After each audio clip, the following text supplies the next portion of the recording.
Hi, I'm Brent Stafford, and this is RegWatch from RegulatorWatch.com, and we're here in Dallas, Texas with Schell Hammel. How's it going? Very good, thank you. So you are a pioneer of the vaping industry in the United States of America. Explain that to our viewers. That's what they tell me. Years and years and years ago, I used vaping products to get off of tobacco products myself. It was in 2009, so I have quite a few years of no tobacco. And I knew at that point that I had found something that really worked, because I had tried many different things, like a lot of people. I mean, you hear this story every time. But when I really knew it worked was when I handed it to my aunt, who was, I'm gonna die smoking, die hard. And I handed it to her, and she put cigarettes down, and I was astounded. And so I said, all right, we've got to do something. Well, I've argued with my husband for a year, and finally was able to open the Vapor Bar in McKinney. I opened that in 2011. As far as we know for history, it is the 4th brick and mortar that opened in the nation. Wow. So, and yeah, we started everything very new, started mixing flavors at the kitchen table, they were awful. So how many states are you in? We're in 4 states, so 3 states, excuse me. So Texas, West Virginia, and Virginia. How many stores? We have 8 stores now. Not only are you an owner and a juice maker, but you also are a leader in advocacy. Tell us about that. You know, I came by it just out of luck, or maybe the Necessity, opposite. maybe, yeah. Maybe the opposite, curse. We had a bill in Texas. Actually, we had the very first thing was Frisco, Texas, announced that they were going to do a public use ban. And I think we were the first one in the nation, the first city in the nation to do that. And so that kind of started the ball rolling to where I started realizing, you know, we got some problems here because people are not understanding what we're doing and what our goal is. The state of Texas was very quick, the next session, to put 11 bills on the table. It started out as 5, and the next thing I knew it was 9, and the next thing I knew it was 11, and I was just, yeah.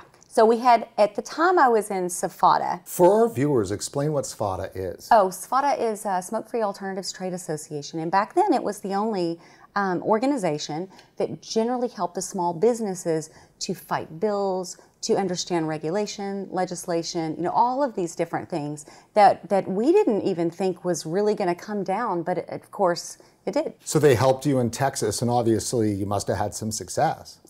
Oh yes, we had some success and some huge battles. I mean, we had 11 bills on the table. One of them was rocketing through because this bill was written by someone. It didn't matter what he wrote, it was going to get passed.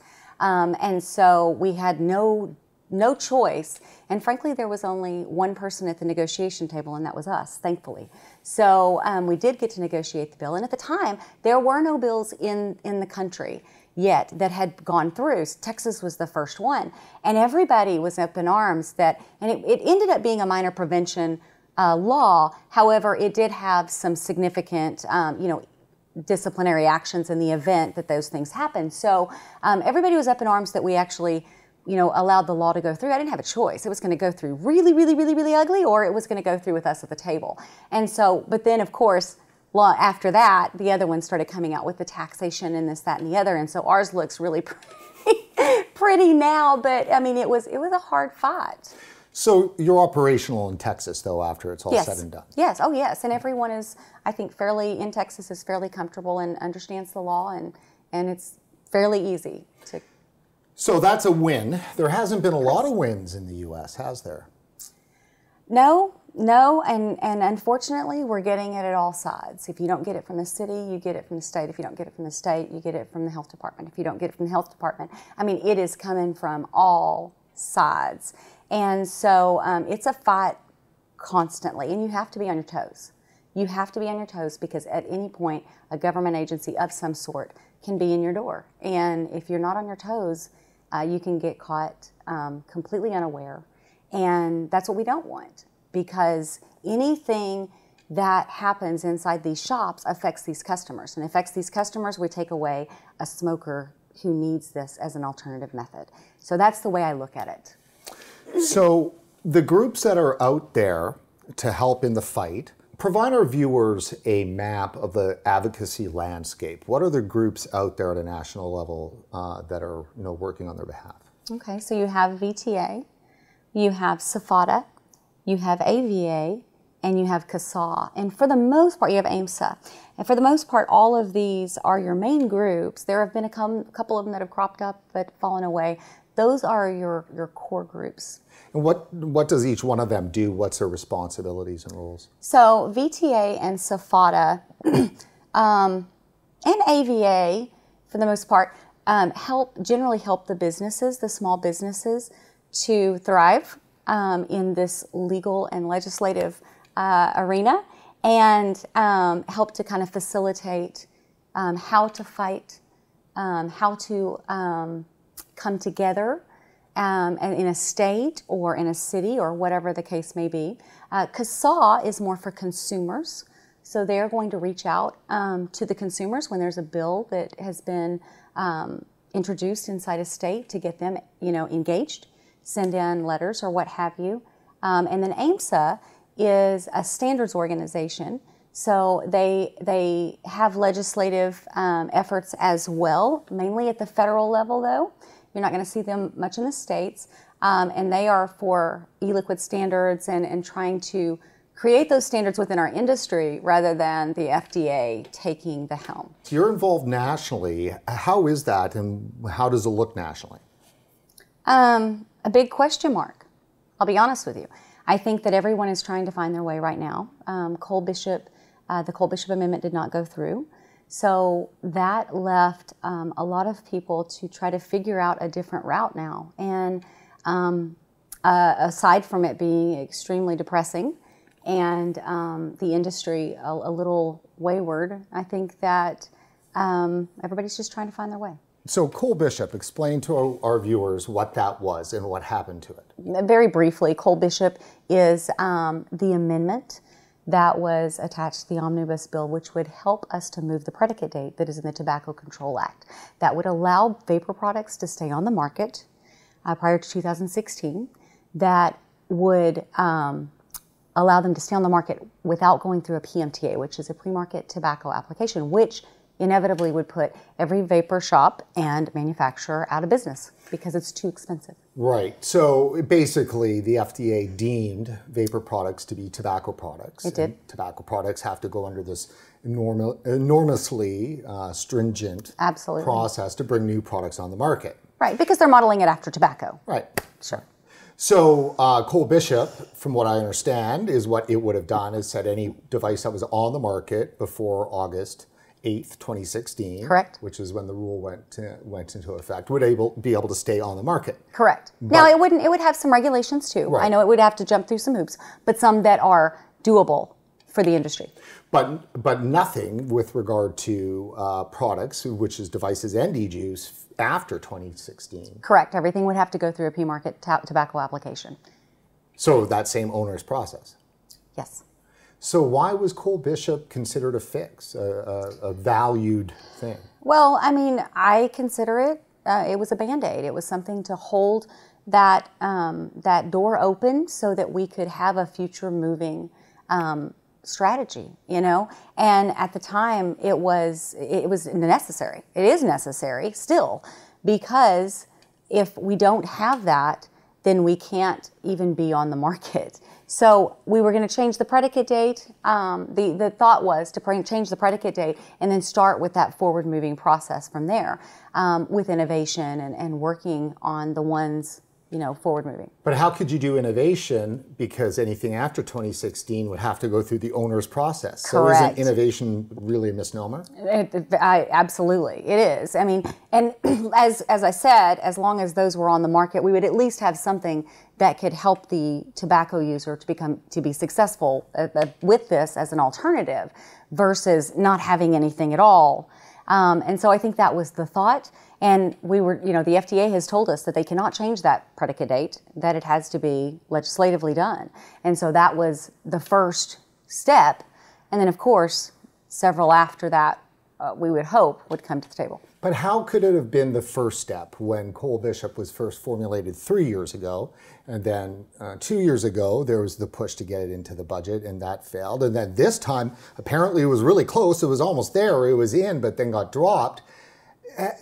Is the idea to try again with Cole Bishop? You know, year well, I think 4? the predicate date, changing the predicate date, is the thought process is that, well, it has to be done. Otherwise, everything on 2022 is gone, and we have to go through a pre-market tobacco application. So it has to be done regardless, whether it comes with another plan moving forward or not. It absolutely has to be done. It has to be changed inside that predicate date has to be changed.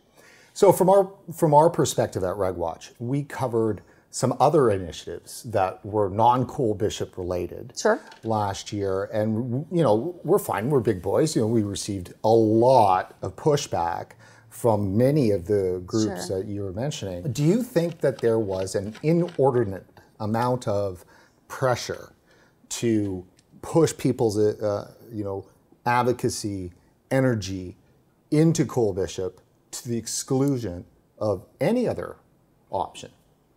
I absolutely see where you would say that.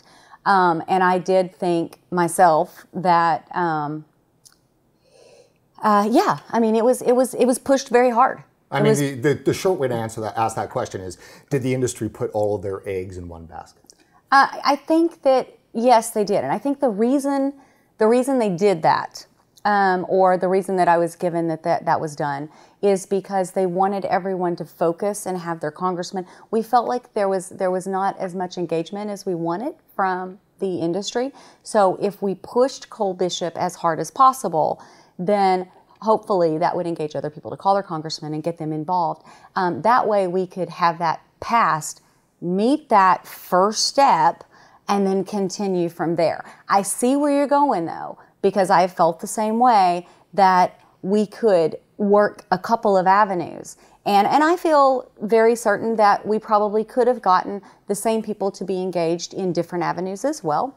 Why not many avenues at once? I agree. And I think that the premise was that they wanted to make sure that everyone was really doing it. Because the problem is when you can't get them engaged enough and get them to call their congressman and get them to press this issue so that we can get that predicate date changed. And they knew that it had to be done. And so that, looking at that, I can see both sides for sure. So is there a future for Cole Bishop? I do not see a future for Cole Bishop. Now that is my opinion, and I'm just a small town West Texas girl. But I will tell you that I think it's tired. I think it's tired when I speak to the senators, when I speak to the representatives, and all the congressmen. Some of them, I see their eyes glaze over. I see them roll their eyes or what have you, that it's just tired.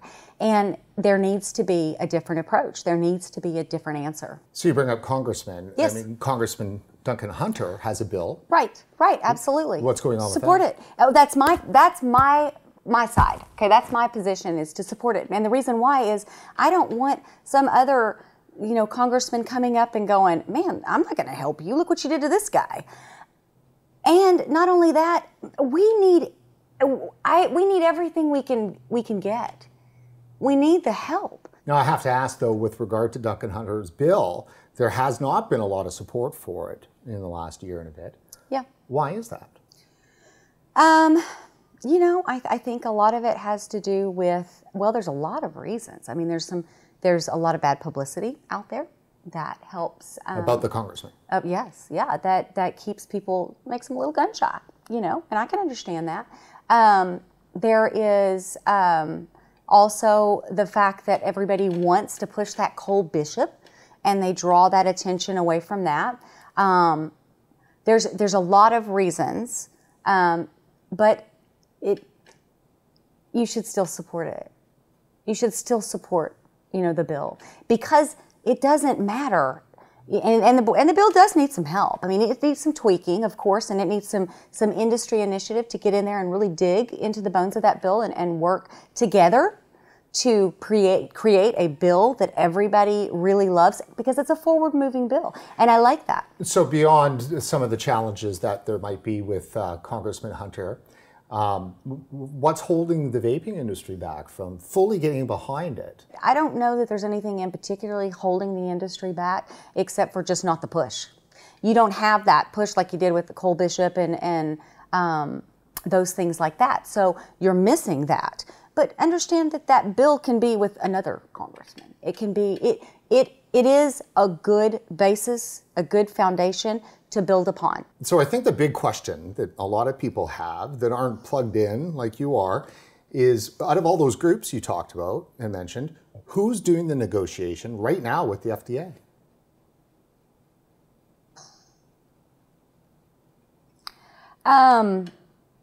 There are several of them that have meetings. I think that we're trying to open the door to have the negotiations done. I believe that VTA has had a meeting. They've said that out loud. I believe that SFATA's is coming up. I am not certain of the other ones, although I do believe that they are working on those. But I do know that there has been some attempts to work that route. So you're at the nexus, to an extent, of the vaping advocacy world. What's your message to the other vapor advocates, to the other groups you're working with regard to what's next? I would like to see a humble approach. I would like to see a humble approach at the FDA. I would like to see someone sit down and say, look, I get what you want. We don't want access to minors. We don't want bad product out there. We don't want individuals having battery issues. What can we do? Help me help you to develop something in a regulatory manner that can be forward moving for our industry, protect small businesses, and keep these products in the hands of those individuals that need them. Because in the event that this changes, in the event that we go through this entire time and we're still left going through the PMTA and all those products are pulled from the market, if we do that, we are going to lose so many people back to smoking. It is imperative that everybody understands that's the goal. The egos, the push to be the hero does not matter when we have people that will physically be in trouble if we cannot come together and figure out the right approach. And I think the approach to the FDA has been, this is not allowed and this is not allowed and we won't accept this or we won't accept that, or maybe it's just to whomever, it doesn't matter. And I think we need to change our approach and we need to go to them in a very humble manner. Has there been a strategic failure amongst the vaping advocacy groups? Because here we are. I think it depends on where you're sitting.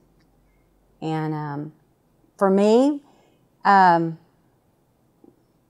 possibly, you know, I think that we did what we could do and thought was right. And, you know, I always say that as long as, you know, we're sitting here back and complaining going, they're not doing anything. And then all the ones that are not doing anything are saying, you didn't do it right. Hold on now. You know, we've got to have a balance here. We are an industry that is in desperate need of help. We're a desperate industry. And shamefully enough, we shouldn't be. We should be the one that the FDA is fighting for us because we have this wonderful, innovative product to help millions of people. So it baffles me that we are in this position, but we are. And so looking forward and looking backward, it's a shame that we are as desperate as we are, but we are. And we come across as desperate. And sometimes we come across as easy kill. And I'm ashamed to say that the egos are there. It can't be. Because there are lives. There are lives on the line, and the egos have to go away. We have to come together. Desperate does not paint a very good picture. I know. I don't know what to tell you. I got 8 shops that and that serve 57,000 customers that they're desperate too.